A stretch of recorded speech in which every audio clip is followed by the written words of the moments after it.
Chaque année, l'État français gère un budget colossal. Des recettes, des dépenses, une dette. Mais comment fonctionne réellement ce budget? Et pourquoi est-il aujourd'hui au cœur de tant de tensions politiques et sociales?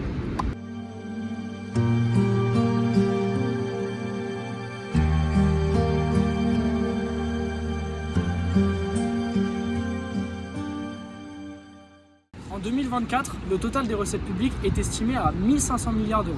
L'essentiel provient des impôts et des taxes. TVA, impôts sur le revenu, impôts sur les sociétés ou encore cotisations sociales. Les prélèvements obligatoires représentent à eux seuls 83,4% des recettes. Les 16,6% restants proviennent d'autres ressources. Dividendes publics, vente d'actifs ou revenus de patrimoine. En face des recettes, il y a les dépenses. En 2024, elles s'élèvent à 1640 milliards d'euros. La moitié de cette somme, 800 milliards, est consacrée à la protection sociale, c'est-à-dire les retraites, les allocations et les aides diverses. La santé représente environ 250 milliards, l'éducation près de 165 milliards. Viennent ensuite le fonctionnement général de l'État, la sécurité, les transports, l'écologie et enfin les intérêts de la dette publique. Mais voilà le cœur du problème. Les dépenses de l'État dépassent chaque année ses recettes. Résultat, un déficit structurel de plus de 140 milliards d'euros. Et ce déficit vient s'ajouter à une dette publique déjà immense, qui dépasse aujourd'hui les 3300 milliards d'euros, soit plus de 110% de notre PIB. Autrement dit, chaque année, nous vivons à crédit.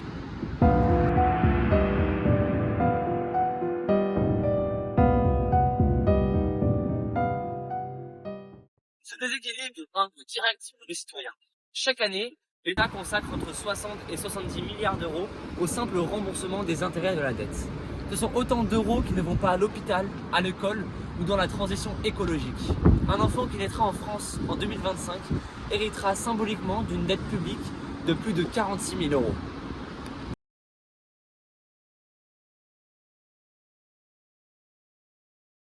La France d'aujourd'hui vit au-dessus de ses moyens. 1100 milliards d'euros, c'est la dette de la France. Une image, cela représente 63 000 euros par foyer fiscal. Des chiffres qui donnent le tournis. En 2006, l'impôt sur le revenu ne servira qu'à rembourser les intérêts de la dette. Et ce n'est pas tout. À ces 1100 milliards officiels, il faut encore ajouter des prévisions de retraite de fonctionnaires. 900 milliards qu'il faudra bien un jour payer. 2000 milliards d'euros, ce serait donc la dette réelle de la France. Alors que faire? Faut-il taxer davantage, réduire les dépenses ou repenser l'usage même de l'argent public? Derrière ces chiffres, c'est un choix démocratique. Et il nous concerne tous.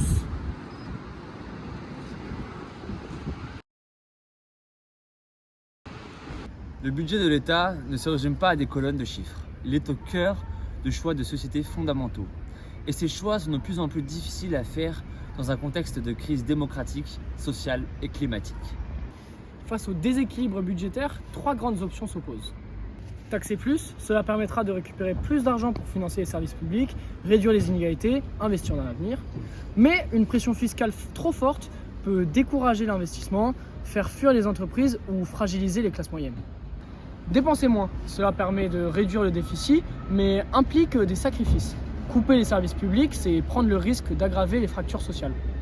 Le répartir, utiliser l'argent de façon plus efficace et plus juste, c'est la voie réformiste, la plus équilibrée, mais aussi la plus exigeante, car elle demande de revoir l'organisation de l'État, ses priorités et de faire des choix difficiles. Prenons quelques exemples concrets de ces tensions. En 2023, l'État a de nouveau baissé les impôts de production. L'objectif, relancer la compétitivité, créer de l'emploi et attirer les investisseurs. C'est une approche libérale, moins d'impôts pour plus de croissance. Mais en contrepartie, l'État perd des recettes, ce qui limite sa capacité à investir ailleurs. Et pourtant, les besoins sociaux explosent. Les hôpitaux sont sous tension. Il manque des soignants, des médecins. Les écoles sont saturées, les enseignants en sous-effectif. Comment réinvestir massivement quand les ressources diminuent? Même constat pour l'écologie. La transition écologique est vitale, mais chaque euro pour la rénovation thermique, le train ou l'innovation verte doit être trouvé ailleurs dans le budget. Alors, quel est le bon équilibre entre compétitivité et solidarité, entre l'initiative privée et la puissance publique? Dans une démocratie moderne, la question n'est pas seulement économique, elle est profondément politique. Quel avenir voulons-nous financer? Et à quel prix? La France est aujourd'hui endettée à hauteur de 3100 milliards d'euros, soit 113% de son PIB, loin des seuils fixés par l'UE. L'objectif à long terme serait de ramener cette dette entre 60 et 70% du PIB. C'est le niveau de pays comme l'Allemagne, les Pays-Bas ou la Suède qui ont su conjuguer rigueur budgétaire et investissement stratégique. Mais pour cela, il faut réorganiser en profondeur le fonctionnement de l'État, faire des choix, rompre avec certaines habitudes et réconcilier deux ambitions, la maîtrise des finances publiques et la justice sociale. C'est ce que nous allons explorer maintenant dans la troisième partie.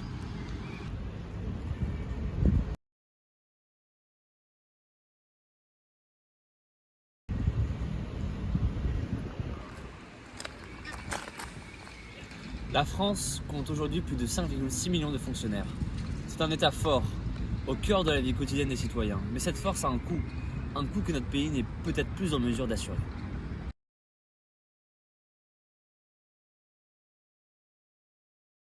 Aucun gouvernement, ni le nôtre, ni ceux qui viendront après nous, ne pourra éluder cette question.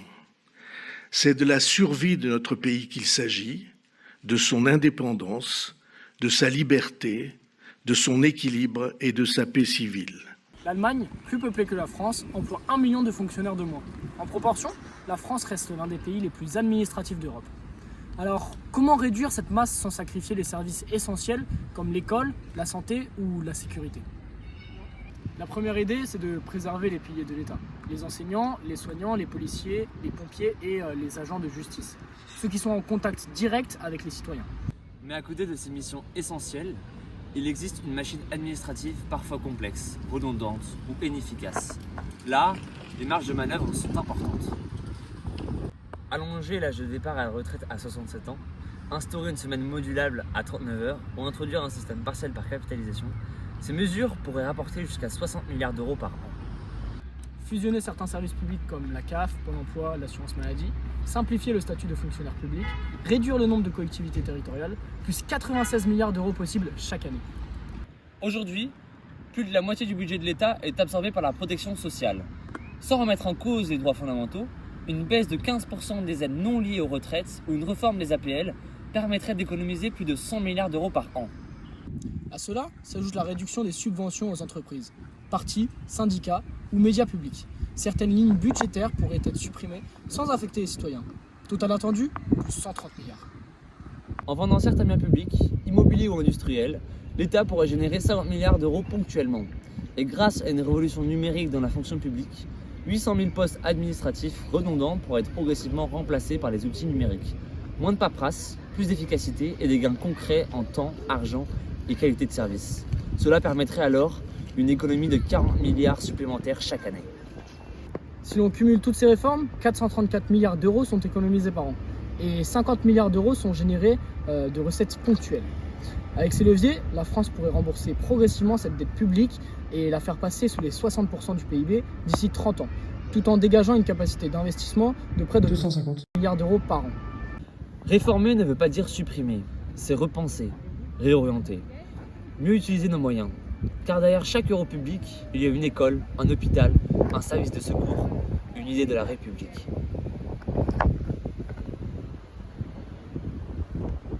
En conclusion, moins d'État peut-être, mais mieux d'État sûrement. Et c'est là toute la question. Réorganiser les finances publiques ne suffit pas. Encore faut-il décider de ce que l'on fait de l'argent économisé. Et c'est ici que tout devient politique. Réinvestir, oui, mais pour qui et comment ? La mesure phare, c'est une baisse massive des impôts et cotisations, 168,8 milliards d'euros par an. L'objectif, redonner de l'oxygène aux ménages, soutenir la consommation et rendre nos entreprises plus compétitives. Prenons l'exemple d'un revenu brut annuel de 30 000 euros. Le gain net serait de 1 666 euros. Pour un revenu de 50 000 euros, le gain grimpe à près de 4 000 euros. Même pour les revenus modestes, la baisse est significative.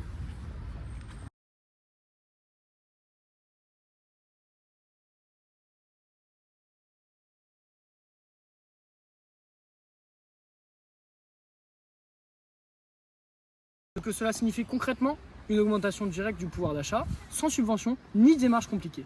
Juste une fiscalité plus simple, plus lisible et surtout plus respirable. L'impôt sur les sociétés passerait de 25% à 20%. C'est un signal clair envoyé aux entrepreneurs, aux investisseurs et aux créateurs d'emplois. Mais surtout, la suppression des impôts de production, qui représentent 80 milliards d'euros par an, allégerait considérablement les charges des entreprises industrielles françaises. C'est un levier décisif pour réindustrialiser la France et relocaliser certaines activités. La suppression de la taxe foncière pour 14 millions de ménages modestes libérerait du budget pour l'essentiel: logement, nourriture, transport. Et la baisse de 2 points de cotisation sociale augmenterait le salaire net de 500 à 800 euros par an pour chaque salarié. Un geste simple, visible, concret. Avec les 50 milliards d'euros disponibles, de manière ponctuelle, on mettra en place un fonds souverain inspiré du modèle norvégien. Ce n'est pas un simple placement financier, c'est un outil stratégique qui servira à investir dans les secteurs décisifs du XXIe siècle. 2 grands axes d'investissement sont visés.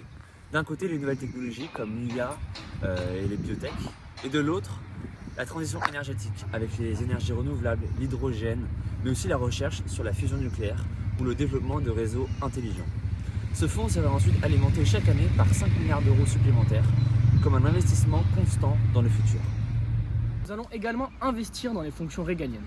La sécurité, la justice et l'éducation sont des piliers de la République. Côté prison, on créera 120 000 nouvelles places pour y mettre fin à la surpopulation carcérale. Cela représente un effort moyen de 5,4 milliards d'euros par an sur 10 ans. En éducation, les salaires des enseignants seraient augmentés de 50% dans le secondaire et dans le supérieur. C'est une mesure forte, elle coûtera 9,8 milliards d'euros par an, mais elle permettra de revaloriser le métier d'enseignant devenu peu attractif. Pour la police, une augmentation de 5 milliards d'euros par an permettra d'améliorer les équipements, les conditions de travail, donc la présence sur le terrain. L'objectif est clair, restaurer l'autorité républicaine. Par ailleurs, une partie des recettes annuelles, 75 milliards d'euros par an, serait utilisée pour amorcer une transition du système de retraite. On passerait alors d'un système entièrement par répartition à un système partiellement par capitalisation. Ce modèle, bien qu'ambitieux, s'appuie sur un calcul précis. L'État doit avancer 2 250 milliards d'euros sur 30 ans, mais grâce au rendement du capital accumulé estimé à 5% par an, il en récupère près de 5 000. Résultat, un gain net de plus de 2 700 milliards d'euros à terme. Cela rend la retraite plus pérenne et réduit la pression sur la génération future.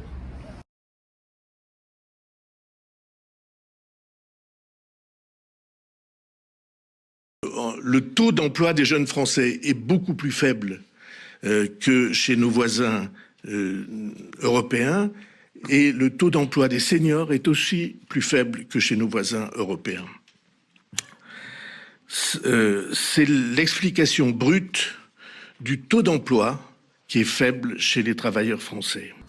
Enfin, 6 milliards d'euros par an seront investis dans la formation professionnelle des chômeurs, surtout dans les secteurs en tension, c'est-à-dire le numérique, l'industrie et la transition énergétique. Objectif : former 500 000 personnes par an et répondre aux besoins de l'économie réelle. Et les résultats attendus, me direz-vous ? Une hausse du PIB estimée entre 1,5 et 2% en plus par an, soit environ 40 milliards d'euros de croissance en plus. Et également la création potentielle de 300 000 à 500 000 emplois. Réaménager le budget de l'État, ce n'est pas juste faire des économies, c'est décider de ce qu'on veut préserver et ce qu'on doit transformer. Réformer l'administration, baisser certains impôts, réinvestir dans nos priorités collectives, ce n'est pas de l'idéologie, c'est une vision, une stratégie pour demain. Ce documentaire, c'est notre manière de dire que chaque euro public est un choix politique et que notre génération ne veut pas hériter de dettes, mais d'avenir. Construire le budget de l'État, c'est construire notre société. Et ça commence aujourd'hui.